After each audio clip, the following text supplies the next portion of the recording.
Welcome to my channel Kartik Katha. ये कहानी आपको रुला देगी दोस्तों। इस 2 मिनट की कहानी को पूरा ज़रूर सुनना, और अगर अंदर से एक आवाज़ आई तो यह कहानी अपने उन कमीने दोस्तों को ज़रूर शेयर कर देना जो अपनी असफलता के लिए खुद को नहीं, अपने माँ बाप को जिम्मेदार ठहराते हैं। ऐसे ही सूरज नाम के एक लड़के ने अपने शौक़ पूरे करने के लिए अपने पिता से कहा, पापा मुझे नया मोबाइल चाहिए।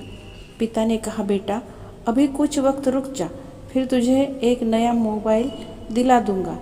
बेटे ने कहा, आपके पास मेरे लिए कभी पैसे नहीं होते हैं, मेरे सब दोस्त अच्छे रहते हैं, किसी के पास कोई कमी नहीं है, केवल मेरे पास ही हर चीज़ की कमी होती है। अब बच्चे पैदा करना बेहद आसान है, लेकिन उन्हें पालना बेहद मुश्किल। जब आप मेरी ज़रूरत पूरी कर ही नहीं सकते तो क्या मतलब है इस घर में रुकने का। मैं घर छोड़कर जा रहा हूँ। बेटा रुक जा, मेरी बात तो सुन, हम तुझे दिला देंगे। माता और पिता ने बेटे को रोकने और समझने की काफ़ी कोशिश की, लेकिन वो नहीं रुका। गुस्से में उसने बैग पैक किया और चुपके से घर से निकल पड़ा। लेकिन घर से निकलते समय गलती से उसने अपने पिता की डायरी अपने बैग में डाल ली। पिता की आदत थी कि वह हमेशा डायरी लिखा करते थे और उनकी डायरी को छूने की परमिशन किसी को भी नहीं थी। सूरज घर से काफ़ी दूर आ गया और थक कर बैठ गया। जब उसने वो डायरी देखी तो उसने सोचा, आखिर मिल ही गया खजाना। आज पता चल जाएगा कि मेरे पिताजी ने कहाँ कहाँ दौलत छुपा के रखी है और उन्हें किन किन लोगों से पैसे लेने हैं, और सारा सारा लेखा जोखा आज मुझे मिल ही जाएगा। बेटे को लगा इस डायरी में पिताजी की सारी लेन देन का हिसाब होगा।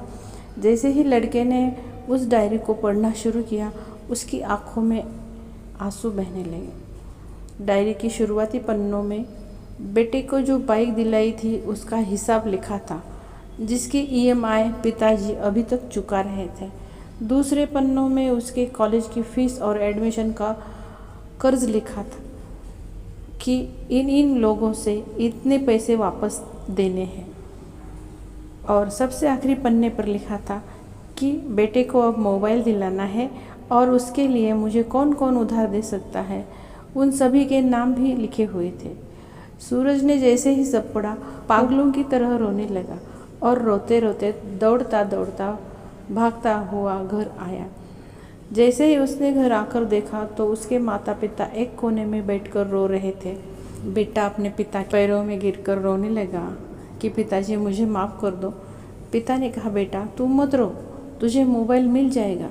बेटे ने कहा, पिताजी मुझे आपसे कुछ नहीं चाहिए, मुझे पता चल चुका है आप इस डायरी में हम लोगों से क्या छुपाते थे।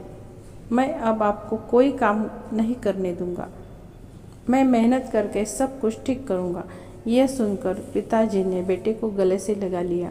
दोस्तों, माँ बाप अपना पूरा जीवन, अपनी पूरी खुशी अपने बच्चों के लिए कुर्बान कर देते हैं, लेकिन कुछ बच्चों को लगता है कि माँ बाप ने उनके लिए कुछ भी नहीं किया।